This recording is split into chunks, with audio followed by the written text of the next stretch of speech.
저는 야고보서를 강의를 시작하면서 야고보서만큼 오해받은 책이 없다는 것을 말씀드린 적이 있습니다. 왜냐하면 우리는 믿음으로 말미암아 구원을 얻는다는 성경적 가치를 절대적으로 신뢰를 하고 있고 그것을 고백하고 있기 때문에 그럽니다. 하지만 여러분들이 오늘 본문을 읽었던 것처럼 야고보 사도는 믿음으로 말미암아 구원을 얻는다고 말하기보다는 행함으로 구원을 받는다, 행해야 복을 받는다라고 말하고 있는 것처럼 보여서 결국 이 야고보서는 믿음으로 말미암아 구원을 얻는다는 이 기독교의 가치를 다른 쪽으로 이야기를 하고 있는 것이 아닌가라고 오해를 할 수밖에 없지요. 만약 그렇다면 우리는 구원받는 길이 두 가지가 있다고 말을 해야 합니다. 사도 바울이 말한 것처럼 믿음으로 말미암아 구원을 받는 길이 있고, 또한 야고보가 말한 것처럼 행함으로 구원을 받는 길이 있다. 그러니 우리 서로 타협을 하고 이 둘 중에 하나를 선택하기로 하자. 바울이 좋은 사람은 바울 쪽으로 가고 야고보가 좋은 사람은 야고보 쪽으로 가자 하고 선택을 하도록 구원의 길을 열어놓을 수밖에 없을 것입니다. 그러나 성경은 절대로 그렇게 말하지 않습니다. 창세부터 계시록까지 오직 구원은 믿음으로 말미암아 얻는다는 사실을 누누이 말하고 있고 그것을 구체적으로 말하고 있고 또한 밑바닥에 깔고 말하고 있습니다. 그런데 우리가 이 믿음으로 말미암아 구원을 얻는다는 이 성경적 가치를 오해를 가끔 하고 있는데 그 오해를 하는 지점이 어디냐면 믿음으로 말미암아 구원을 얻는다라고 하는 이 표현 가운데 말미암아라고 하는 이 단어에 집중을 하지 못한 결과입니다. 이 말미암아라는 것은 영어 단어로 by라는 전치사로 대체할 수 있습니다. 다시 말하면 믿음이 우리를 구원시키지 않습니다. 믿음으로 구원을 얻을 수 없습니다. 성경은 분명히 말하기를 믿음으로 구원을 얻는 것이 아니라 믿음으로 말미암아 구원을 얻습니다. 믿음으로 구원을 얻는 것과 믿음으로 말미암아 구원을 얻는 것은 하늘과 땅 차이입니다. 전혀 다릅니다. 믿음으로 구원을 얻는다는 말은 여러분의 믿음의 실력의 유무에 따라 구원이 결정짓는 겁니다. 그러나 믿음으로 말미암아하는 것은 여러분의 믿음의 실력에 상관없이 누군가에 의해서 믿음이 주어진 겁니다. 그래서 by라는 단치사 말미암아라는 전치사를 쓰는 것이죠. 누군가에 의해서 나에게 믿음이 주어져야 우리는 믿는 것이고 누군가에 의해서 믿음이 주어져야 우리는 구원을 받는 것입니다. 결단이나 나의 의지나 나의 열심이 믿음과 비례해서 구원을 얻는 것이 아니라 그 누군가는 하나님입니다. 그 하나님이 나에게 믿음을 주셔야만 그 하나님에 의해서 얻어진 믿음이 우리를 구원시키고 우리가 천국 백성이 되는 겁니다. 그 믿음으로 말미암아 구원을 얻는다는 그 말미암아 구원을 저는 하나님의 은혜라고 표현하고 싶습니다. 구원은 전적인 하나님의 은혜라는 말입니다. 하지만 가끔 우리는 이 바울이 한 말씀을 잘못 해석한 나머지 적극적인 믿음, 열심을 하는 믿음, 한 번 더 기도하고 한 번 더 헌신하고 한 번 더 교회에 열심을 뿌리면 구원을 받는다고 오해를 하고 또한 그것을 사람들에게 절대적인 진리인 것처럼 이야기를 하는 잘못된 설교자들이 있습니다. 이런 오류에 빠지는 이유는 바로 말미암아라는 단어에 집중을 하지 못했기 때문입니다. 또 우리가 야고보서를 오해하는 것 중에 결정타를 날린 사람은 아마도 마틴 루터 때문일 것입니다. 이 마틴 루터는 야고보서를 지푸라기 서신서, 별 볼 일 없는 그냥 없어질 복음이라는 표현을 썼습니다. 왜냐하면 이 사람이 예수를 어디서 만났냐면 로마서를 읽다가 만났기 때문입니다. 여러분, 사람은 자기가 경험한 것을 절대화시키는 인간적 본능이 있어서 이 마틴 루터도 로마서를 읽다가 예수를 만났기에 로마서 이외에 다른 책들은 책으로 보이지 않았던 거죠. 더군다나 이 로마서에서 바울이 한 말과 전혀 다른 말을 한 것처럼 보이는 이 야고보서의 책을 사도 바울은 아주 가볍게 여겼습니다. 제 아무리 유능한 신학자라도 제 아무리 유능한 목회자라도 이렇게 자기 주관에 빠지면 복음을 제대로 해석할 수 없는 오류에 빠지게 됩니다. 그러나 저는 야고보서를 시작하면서 야고보서의 정체성을 제5의 복음서라고 명했습니다. 이 제5의 복음서라고 명한 이유는 마태, 마가, 누가, 요한복음에 나타난 예수님의 공생애가 이 야고보서 1장부터 5장에 완전히 농축돼서 압축 파일로 들어가 있기 때문입니다. 한 예로 마태복음 25장에 양과 염소를 구분하며 벌거벗은 자에게, 굶주린 자에게, 그리고 감옥에 가 있는 자에게 먹이고 입히고 찾아봐주고 했던 사람들은 바로 양들이고 이들은 천국에 갈 것이다. 그러나 그렇지 못한 사람들은 구원을 받지 못해 지옥에 갈 것이다. 라고는 이 예수님의 공생애의 이야기가 야고보서의 압축 파일로 그대로 존재합니다. 때문에 바울이 말한 복음과 야고보가 말한 복음은 절대 구분될 수 없습니다. 동일합니다. 바울도 로마서에서 1장부터 11장까지 믿음으로 말미암아 구원을 얻는다는 이야기를 분명히 하며 12장에 바로 들어가서 한 말입니다. 너희의 몸을 거룩한 산제에서 드려라. 이것이 너희가 드릴 영적 예배라고 말합니다. 여러분, 영적 예배는 어떻게 드려야 합니까? 사도 바울이 말한 것입니다. 너희의 몸을 드리는 겁니다. 영적 예배는 영으로 드리는 게 아닙니다. 영적 예배는 나의 마음을 드리는 게 아닙니다. 영적 예배는 나의 정신을 드리는 게 아닙니다. 영적 예배는 나의 정성을 드리는 게 아닙니다. 영적 예배는 내 몸을 드리는 겁니다. 너의 몸을 거룩한 산제물로 드려라. 이것이 영적 예배다. 정신으로 예배를 드려라. 이것이 영적 예배다. 너의 마음으로 예배를 드려라. 이것이 영적 예배가 아니라 너의 몸을 하나님께 거룩한 산제로 드리는 것이 바로 영적 예배인 것입니다. 이런 의미에서 여러분들이 오늘 몸이 이 자리에 나와 있는 것은 바로 영적인 예배를 드리는 조건을 갖춘 것입니다. 사도 바울이나 야고보나 복음은 동일하게 같은 맥락에서 이루고 있습니다. 자, 오늘 본문 전체를 한번 관찰해 보겠습니다. 오늘 본문 전체를 여러분들이 22절부터 25절까지 읽으면서 느끼는 것은 야고보는 본문에서 성도들이여 이렇게 해 주십시오라고 간청하지 않습니다. 이렇게 살아보자고, 어떻게 사는 것이 좋은지 한번 의논해 보자고, 고민해 보자고 말하지 않습니다. 야고보는 이 글을 읽는 독자들에게 당신들은 반드시 이렇게 해야 한다. 그렇지 않으면 복을 받을 수 없다라고 명확하게 이야기합니다. 성경이 이것을 선포라고 얘기하죠. 우리가 볼 때는 명령으로 말합니다. 여러분, 이것이 성경입니다. 성경은 우리에게 복음이 무엇인지 한번 살펴보자. 이것이 진리인지 아닌지 한번 의논해보자. 우리 서로 고민해보자. 그리고 다수결로 결정하자. 이것이 다수결로 결정해서 진리인지 아닌지 우리 한번 서로 컨퍼런스에 내놔서 사람들에게 동의를 구해보자 라고 말하지 않습니다. 예수님을 믿으면 구원을 받고 예수님을 믿지 않으면 구원을 받지 못한다고 말하는 명확하게 마침표를 찍습니다. 사랑하는 성도 여러분, 왜 복음이 명확해야 합니까? 왜 복음은 진리를 탐구하는 것이 아니어야 합니까? 왜 복음은 우리가 머리를 맞대고 좋은 결론을 내리는 것이 아닙니까? 왜 그렇습니까? 복음은 사상이 아니기 때문입니다. 복음은 삶이기 때문입니다. 여러분, 인생은 연습 없습니다. 인생은 게임이 없습니다.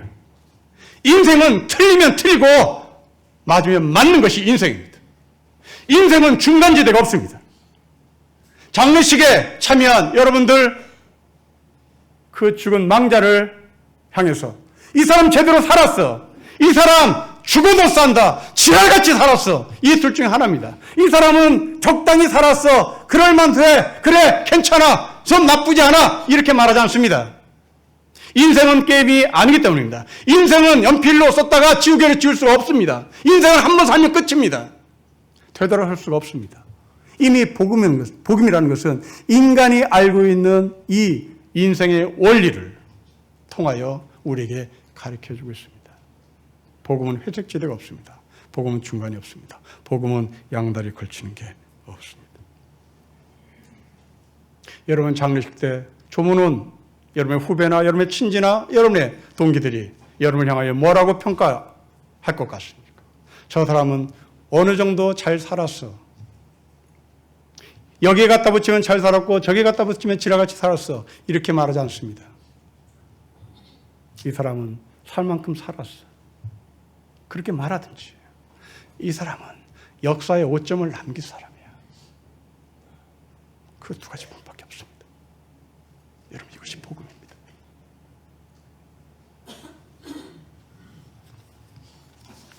이제 강론으로 들어가 보겠습니다. 여러분, 오늘 본문을 당시 시대 상황으로 들어가 보면 누군가가 우리처럼 예배를 드리고 있습니다. 그리고 그 사람은 지금 우리처럼 설교를 하고 있고 설교를 듣고 있습니다. 어떤 사람은 설교를 듣고 그것으로 끝나는 사람이 있습니다. 반면에 어떤 사람은 설교를 듣고 그것을 실천하는 사람이 있습니다. 오늘 본문 아주 간단합니다. 해석할 것 없은 것처럼 보입니다. 여러분 22절부터 25절을 다시 한번 보십시오. 우리 같이 읽겠습니다. 시작. 너희는 말씀을 행하는 자가 되고 듣기만 하여 자신을 속이는 자가 되지 말라. 누구든지 말씀을 듣고 행하지 아니하면 그는 거울로 자기의 생긴 얼굴을 보는 사람과 같아서 제 자신을 보고 가서 그 모습이 어땠는지를 곧 잊어버리거니와 자유롭게 하는 온전한 율법을 들여다보고 있는 자는 듣고 잊어버린 자가 아니요 실천한 자니 이 사람은 그 행하는 일에 복을 받으리라. 간단합니다. 그러나 오늘 본문에 나오는 사람들이 구체적으로 누구인가를 알아보면 이야기는 그렇게 간단하지 않습니다. 저는 오늘 본문을 읽으면서 세 종류의 사람이 보입니다.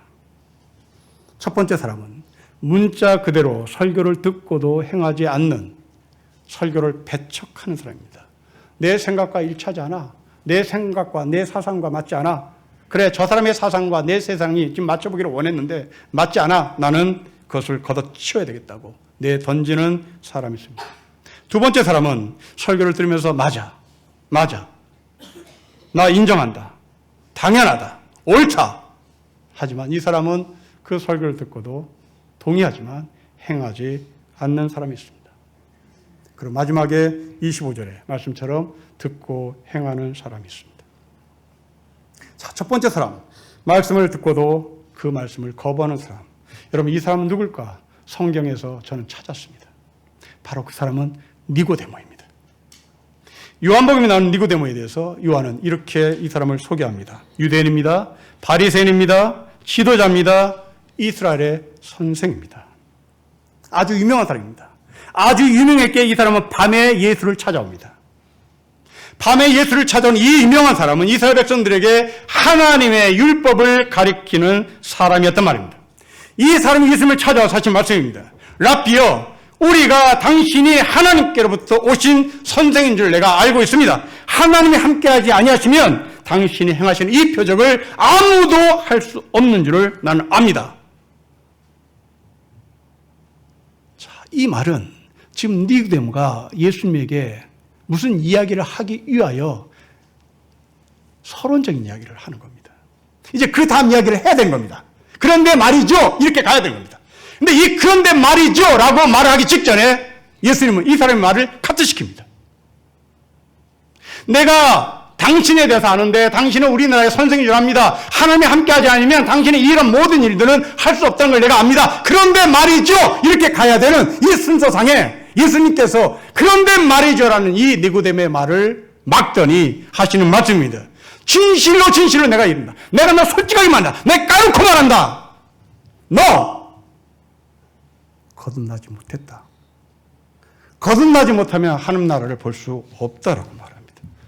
여러분, 이 니고데모와 예수님의 대화를 다시 정리해 보십시다. 니고데모는 예수님에게 무슨 본론적인 이야기를 하기 위하여 당신이 이러이러한 사람인 걸 내가 인정합니다. 그런데 말이죠. 이렇게 갈 뻔했는데 이 그런데 말이죠까지도 카트시킨 예수님께서 하신 말씀이 너는 거듭나지 못했다. 거듭나지 못하면 하나님 나라를 볼 수 없다라고 말합니다. 여러분, 이것이 무슨 말일까요? 여러분, 이 사람은 선생입니다. 이 사람은 지도자입니다. 그런데 거듭나지 못했다고 얘기합니다. 여러분, 이게 무슨 말일까요? 저는 이것을 이렇게 해석하고 싶습니다. 너는 기초가 없어. 니고데모야, 너가 제 아무리 현란한 율법에 대해서 설명하는 실력, 그것을 가르치기 위해 수많은 정보와 지식을 갖고 있다 할지라도 너는 거듭나지 못했어. 너는 기초가 없어. 너는 거듭나야 한다. 너는 기초를 다시 쌓아야 한다. 예수님은 설교자인 저에게도 그렇게 말씀하시는 것 같습니다. 설교자는 말씀에 얼마나 순종하며 살았는지를 성도들에게 보여주는 것이지 설교를 얼마나 열심히 준비했는가를 자랑하는 것이 아니다.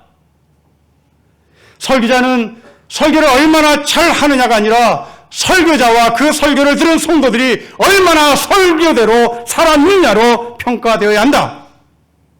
설교자의 삶은 전혀 변하지 않았는데도 불구하고 설교 잘한다고 소문난 목사들이야말로 장터에서 짝퉁을 파는 만병통짝을 파는 약장수 같은 저질이다. 또한 자신들의 삶은 전혀 변하지 않았음에도 불구하고 우리 교회 목사는 설교를 잘하라고 자랑하는 성도들은 저질 사기꾼들이라고 말하는 것 같습니다. 기초가 없는 설교자, 기초가 없이 정보를 찾고자 하는 성도들, 그들은 모두 사기꾼들, 거듭나지 못한 사람들. 여러분, 골목에서 가짜 약들을 파는 약장수들을 보십시오. 그들은 원칙이 없습니다. 그들은 인체 해부학의 기초가 요만큼도 없는 사람입니다. 다만 이들에게 원칙이 있다면 골목에 모인 사람들이 입맛에 맞게 말을 해줄 수 있는 능력은 있습니다. 거듭나지 못한 설교자들의 현실이기도 합니다. 프랑스 철학자 미셸 푸코라는 사람이 있습니다. 이 사람이 한 말입니다. 지식인들이 담론을 좋아하는 이유는 지식을 통하여 권력을 얻고 싶기 때문이다 라는 말합니다. 말이 어렵습니다. 예를 들어 말을 해보면 요즘 종편이나 유튜브를 보면 이념적 논쟁을 일삼는 정치 평론가들이 부지기수로 많습니다. 이 사람들 여러분 유시 보십시오. 자기 지식을 파는데 얼마나 열심인지, 얼마나 능숙한 사람인지 우리는 눈으로 확인할 수 있습니다. 진보 입장에 서 있는 시민은 어떤 지식인에게 진보 입장에 서서 평론해 주십시오. 그러면 거기에 맞게 평론해 줄 수 있는 지식과 능력을 갖고 있습니다. 그 사람에게 어떤 보수자가 보수적인 입장에서 평론해 주세요. 그러면 보수적으로 평론해 줄 수 있는 사람입니다. 자기의 원칙이 없습니다. 자기의 기초가 없습니다. 해달라는 대로 해줍니다. 왜? 이들은 민주주의에 관심이 없습니다. 이들은 이 나라에 대한 관심이 없습니다. 이들은 오직 관심이 있다면 민주주의라는 이름을 팔아서 권력을 쟁취하는 것이고 나라는 이름을 팔아서 권력을 쟁취하는 욕심밖에 없는 사람들입니다. 이들은 언제든지 노동자 편에서 말해달라면 노동자 편에 말해줄 수 있고 자본가 편에서 말해달라면 자본가 편에 말할 수 있는 사람입니다. 자기의 원칙이 없습니다. 거듭나지 못한 사람입니다.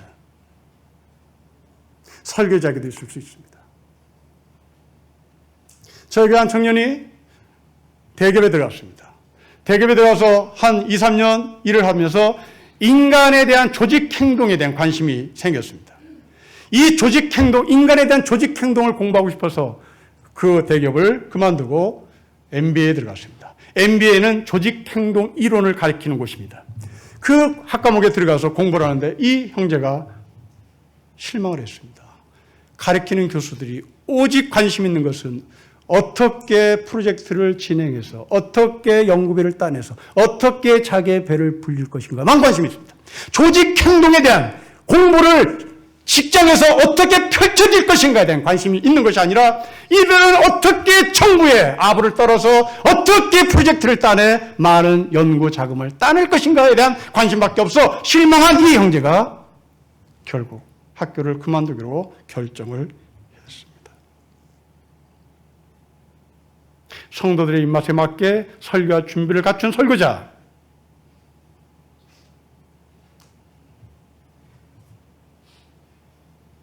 긍정적 사고방식에 대해서 강의를 해주세요 라고 얘기하면 성경은 저리 제끼고 충분히 준비해서 말을 해줄 수 있는 가짜들,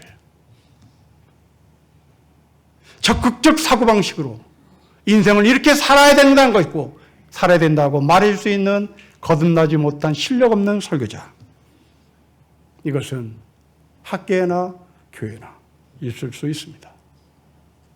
2000년 전 야고보 사도의 설교를 듣는 가운데 니고데모 같은 사람, 나하고 가치관이 달라, 나하고 사상이 달라, 나하고 생각이 달라, 나는 저것을 복음으로 받아들일 수 없어 라고 내팽개친 사람이 있다는 말입니다. 두 번째 사람입니다. 설교를 들으면서 인정해, 좋아. 그럼에도 불구하고 이 사람은 그 설교를 듣고 행하지 않는 사람입니다. 성경에 이런 사람이 누굴까요? 있습니다. 마가복음 12장에 한 서기관이 나옵니다. 이 서기관이 예수님께 질문한 질문이 무엇이냐면, 예수님, 첫째 계명이 무엇입니까? 그러자 예수님이 하신 말씀입니다. 내 이웃을 사랑하고 하나님을 내 몸처럼, 하나님을 사랑하고 내 이웃을 네 몸처럼 사랑하는 것이라고 말씀합니다. 그러자 서기관이 예수님의 이 말씀에 대해서 좋습니다. 라고 동의합니다. 그런데 그 다음 예수님의 말씀이 이상합니다.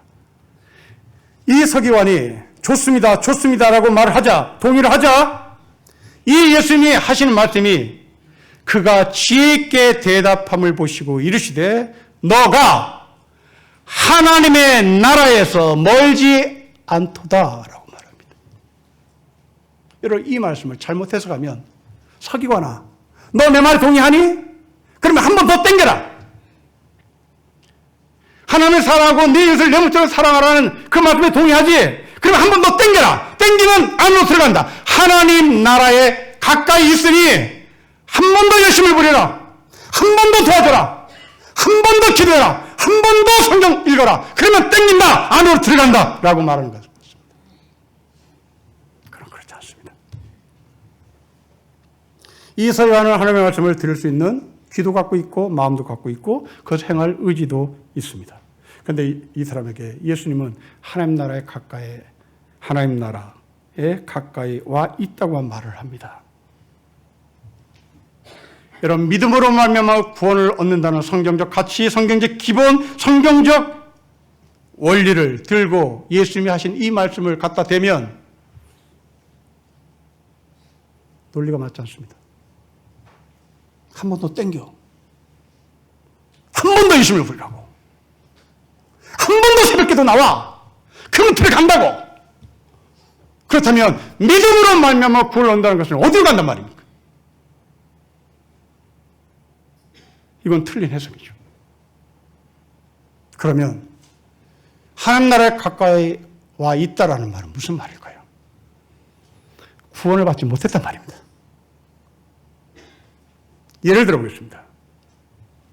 저희가 오래전에 고시생들이 참 많았던 교회였습니다. 합격을 위하여 열심히 공부하죠. 수험생들은 시험을 보고 나서 가채점이라는 채점을 합니다. 그 떠돌아다니는 커트라인에 대한 이야기가 들립니다. 대충 자기는 합격했을 것이다, 합격하지 못할 것이다. 판가름 나죠. 그런데 애매모호한 사람, 시중에 떠도는 커트라인과 실제로 나타나는 커트라인이 다를 수 있기에 그 1점, 2점 사이에서 왔다 갔다 하는 사람들은 이게 이제 조마조마하는 겁니다. 발표하는 날, 그 1점 차이로 누군가는 붙고 누군가는 떨어집니다. 여러분, 1점이 하나님 나라에 가까이 와 있는 겁니다. 한 번 더 땡겨라! 땡기긴요, 기회가 없는데. 시험을 볼 수 있는 기회가 없는데요. 뭘 땡겨요? 1점으로 누군가는 합격하고 1점으로 누군가는 불합격한 겁니다. 지금 이 서기관은 바로 그렇게 하나님 나라에 못 들어간 사람이란 말입니다. 제 이야기를 드리겠습니다. 저는 군대를 ROTC를 다녀왔습니다. 모든 군인들이 군번을 나라에서 부여하듯이 저희들도 학군단 장교들도 군번을 부여받습니다. 그런데 우리가 받는 군번은 3학년, 4학년 때 군사학을 공부한 그 성적에 근거해서 석차별로 군번을 받습니다. 제가 20기인데 20기 동기생들이 3,644명의 인관을 했습니다. 1등은 0001을 받는 겁니다. 꼴등은 3644를 받는 겁니다. 이제 제 군번을 발표하겠습니다. 제 군번은 3,640번입니다. 제 뒤에 4명이 있습니다. 3학년 때, 4학년 때 여름방학 때마다 그 더운 여름 제 훈련소에 들어갑니다. 제 옆에서 잠을 잤던 동기생, 한 학생은 고대생, 이쪽에는 성균관대학 학생입니다. 항상 저는 그렇게 나란히 눕습니다. 제 옆에 잠을 잤던 3학년, 4학년 2년 동안 같이 잠을 잤던 성균관대 학생은 군번이 19번입니다. 같이 잠을 잤습니다. 같이 밥을 먹었습니다. 같이 교육을 받았습니다. 같이 졸았습니다. 같이 씩씩댔습니다. 그런데 누구는 19번, 누구는 3,640번입니다. 하지만 대학을 졸업하고 똑같이 인관 현장에 가서 국회 앞에 맹세를 하고 이 나라의 간성이 되겠다고 계급장을 붙였습니다. 19번의 계급장이나 3640번의 계급장이나 그 계급장은 똑같고 봉급도 똑같았습니다. 그런데 누군가는 3645번이 있었겠죠. 그 친구는 3학년 4학년 때 그렇게 생고생하며 땀을 흘리며 훈련을 받았으나 1점 차이로 하사관으로 끌려가는 겁니다. 마가음에 나오는 서기관은 그렇습니다. 하나님 나라에 가까이 와 있다. 너는 1점 차이로 떨어진 사람이다.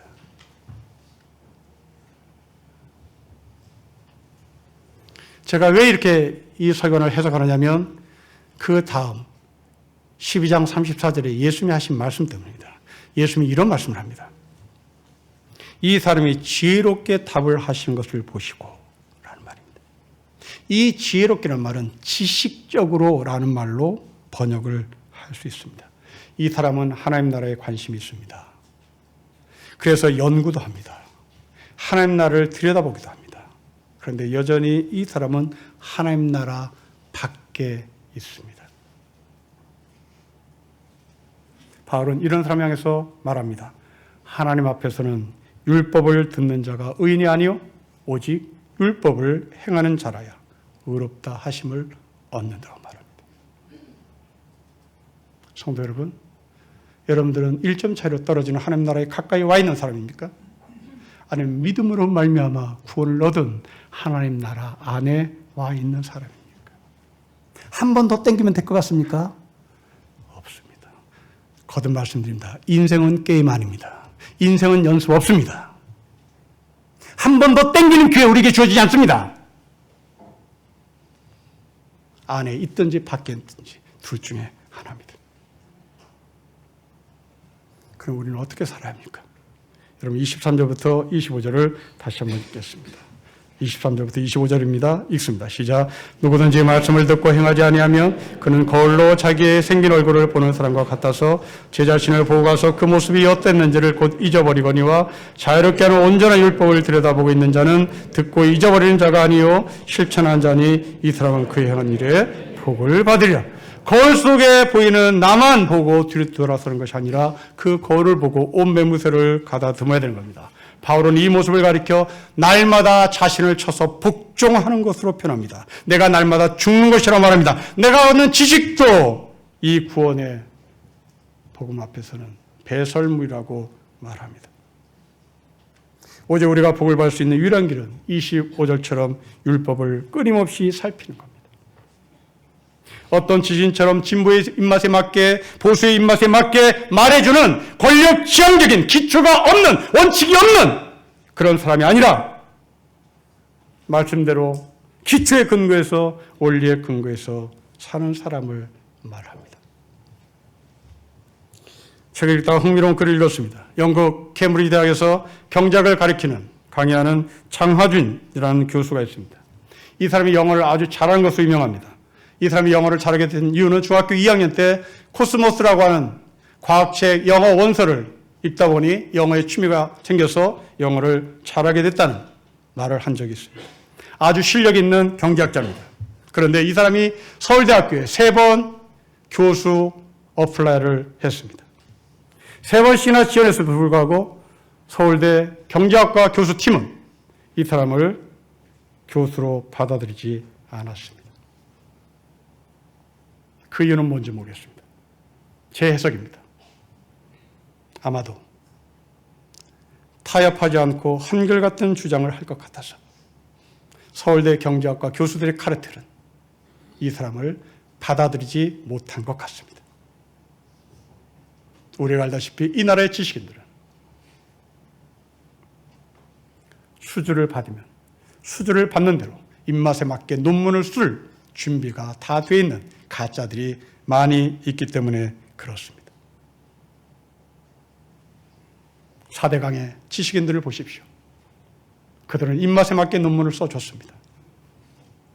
그리고 그 논문을 근거로 사람들에게 4대강이 얼마나 필요한지를 보여줬습니다. 그러나 지금 그들은 다 숨었습니다.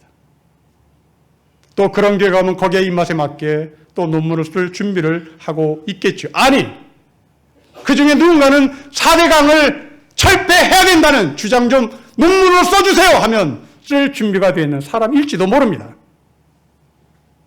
기초가 없는 사람들, 원칙이 없는 사람들, 그 중에 장로가 있을지도 모르겠습니다. 설교자인 저와 하나님에 대한 지식을 갖고 있는 우리 모두에게 하시는 말씀이요 도전입니다. 날마다 주 안에 있는 우리를 발견하기를 바랍니다. 내가 하나님 나라에 가까이 와 있다는 것을 발견하면 그때부터 여러분은 거듭나야 합니다. 그때부터 여러분들은 바울이 말한 것처럼 여러분들의 모든 삶에 대한 배설을 물러야게 합니다. 날마다 나를 쳐서 복종해야 합니다. 예수 안에 있는 것입니다.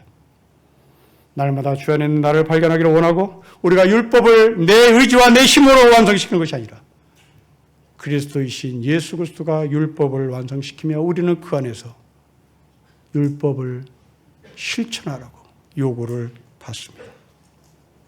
하나님 나라에 가까이 와 있는 사람이 아니라 하나님 나라 안에 들어와 있는 은혜의 삶이 여러분에게 약속되어지기를 주 이름으로 축복합니다. 기도하겠습니다. 하나님 아버지, 설교를 들어도 내 생각과 맞지 않아 내던지는 사람, 설교 듣고 고개를 끄덕끄덕거리지만 그것이 나하고 아무 상관이 없는 사람, 설교를 듣고 그대로 살겠다고 다짐하는 사람, 내가 누구인지를 점검하겠습니다. 기초를, 원칙을, 거듭남을, 다시 태어남을, 그래서 예수 그리스도 안에 있는 우리가 되도록 다시 한번 은혜를 베풀어 주십시오. 주 예수 그리스도 이름으로 기도합니다. 아멘.